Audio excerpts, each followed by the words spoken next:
Rocking star Yash ಅಭಿನಯದ toxic ಸಿನಿಮಾಗೆ ಈಗ ಕಂಟಕ ಎದುರಾಗಿದೆ. ಟೀಸರ್ನ ಹಸಿ ದೃಶ್ಯಗಳು ಪ್ರೇಕ್ಷಕರನ್ನ ಮಿಶ್ರ ಪ್ರತಿಕ್ರಿಯೆಗೆ ಒಳಗು ಮಾಡಿದೆ.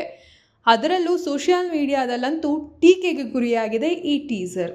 ಹೌದು, ಇದು ಮಕ್ಕಳ ಮೇಲೆ ಕೆಟ್ಟ ಪರಿಣಾಮ ಬೀಳುತ್ತೆ.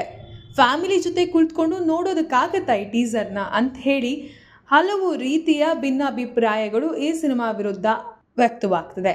ಅದು ಅಲ್ಲದೆ ಕೋರ್ಟ್ ಕಂಟಕ ಸಹ ಈ ಸಿನಿಮಾಗೆ ಎದುರಾಗಿದೆ. ವಕೀಲ ಲೋಹಿತ್ ಕುಮಾರ್ ಅವರು ಕೇಂದ್ರ ಸೆನ್ಸಾರ್ ಮಂಡಳಿಗೆ ದೂರು ಕೂಡ ಸಲ್ಲಿಸಿದ್ದಾರೆ. ಟೀಸರ್ನಲ್ಲಿ ಕಂಡುಬಂದ ದೃಶ್ಯಗಳನ್ನು ಗಮನಿಸಿದರೆ ಈ ಚಿತ್ರವು ಕುಟುಂಬ ಸದಸ್ಯರೊಂದಿಗೆ ನೋಡಲು ಸಾಧ್ಯವಿಲ್ಲ. ಚಿತ್ರಕ್ಕೆ ಎ ಸರ್ಟಿಫಿಕೇಟ್ ಇದ್ದರೆ ಮಕ್ಕಳು ಕರೆದುಕೊಂಡು ಫ್ಯಾಮಿಲಿ ಆಡಿಯನ್ಸ್ ನೋಡಲು ಸಾಧ್ಯವಿಲ್ಲ. ಯೂಟ್ಯೂಬ್ನಂತಹ ಸಾಮಾಜಿಕ ಜಾಲತಾಣದಲ್ಲಿ ಟೀಸರ್ಗಳಿಗೆ ಯಾವುದೇ ಮಾರ್ಗಸೂಚಿಗಳಿರುವುದಿಲ್ಲ.